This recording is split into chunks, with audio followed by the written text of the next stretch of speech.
AP సర్కార్ నిర్మించబోతున్న బనకచెర్లతో తెలంగాణకు తీవ్ర నష్టం జరుగుతుందని మాజీ మంత్రి హరీష్ రావు ఆరోపించారు. బనకచెర్లపై ఏపీ ముందుకెళ్తుంటే కాంగ్రెస్ ప్రభుత్వం పట్టించుకోవట్లేదని తెలిపారు.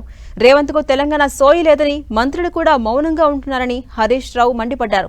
తెలంగాణ ప్రజలకు అన్యాయం జరుగుతుంటే బీఆర్ఎస్ చూస్తూ ఊరుకోదన్నారు. కృష్ణ కర్ణాటక ఏమంటుంది? పైన మేము 112 టీఎంసీలు ఆగబట్టుకుంటా అని కర్ణాటక అంటుంది. మహారాష్ట్ర ఏమంటుంది?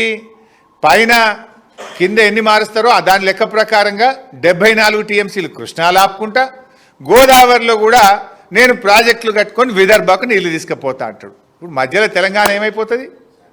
శాండ్విచ్ ఖతమైపోతుంది. అంటే కింద ఇటు ఆంధ్రప్రదేశ్, అటు మహారాష్ట్ర గోదావరి నీళ్ళు తీసుకుపోతామంటుంది. పైన కర్ణాటక, మహారాష్ట్ర కృష్ణానది నీళ్ళు ఆపుకుంటామంటున్నారు. రేవంత్ రెడ్డి మొద్దు నిద్రపోతున్నాడు. పోలవరం ప్రాజెక్టుకు ఒక డిపిఆర్ ఉంది, దానికి ఎన్విరాన్మెంట్ క్లియరెన్స్ ఉంది, దానికి కేంద్ర ప్రభుత్వ అనుమతులు ఉన్నాయి.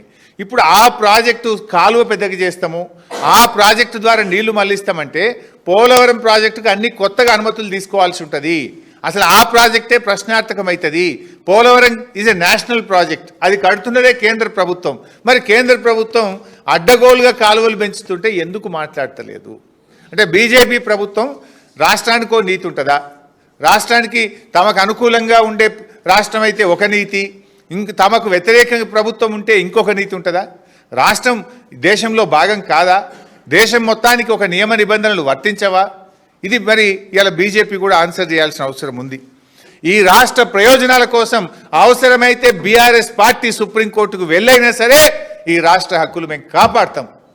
కానీ రాష్ట్రంలో ప్రజలు నమ్మి నీకు ఓట్లేస్తే గెలిచి గడ్డనెక్కిన నువ్వు ఎందుకు రాష్ట్ర ప్రయోజనాలు పట్టించుకుంటలేవన్నదే మా ఆవేదన. బాధ్యత మర్చినవు నువ్వు. అసలు ఇదంతా ఎందుకు జరుగుతుంది? ఎప్పటి నుంచి జరుగుతుంది? ఢిల్లీలో మీటింగ్ అయిన తర్వాత పోలవరం ప్రాజెక్టు ఇవాళ ఆ రోజు గోదావరి బనకచెర్ల ప్రాజెక్టు మీద ఢిల్లీలో మీటింగ్ అయిన తర్వాత వేగంగా ఫైలు కదలడం స్టార్ట్ అయింది. ఉన్న నీళ్లు పోయేటట్టున్న నిమ్మకు నీరెత్తినట్లు రేవంత్ రెడ్డి ఉన్నాడు.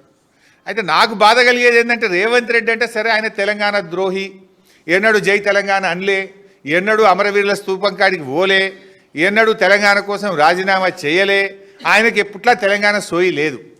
మరి ఉత్తమ్ కుమార్ రెడ్డి ఇంకెవరన్నా ఈ క్యాబినెట్లో తెలంగాణ సోయి ఉన్నాడు ఒక్కడన్నా లేడా? తెలంగాణ నీళ్ళ గురించి ఆలోచించే వాళ్ళు ఈ క్యాబినెట్లో లేరా? మీరన్నా ఎందుకు మాట్లాడతలేరు? మరి ఉత్తరం వచ్చింది రేవంత్ రెడ్డి దగ్గరనే దాచుకున్నాడా? మీకు తెలుసా? తెలియదా? అప్రైజల్ జరుగుతున్న విషయం మీకు బాధ్యత లేదా?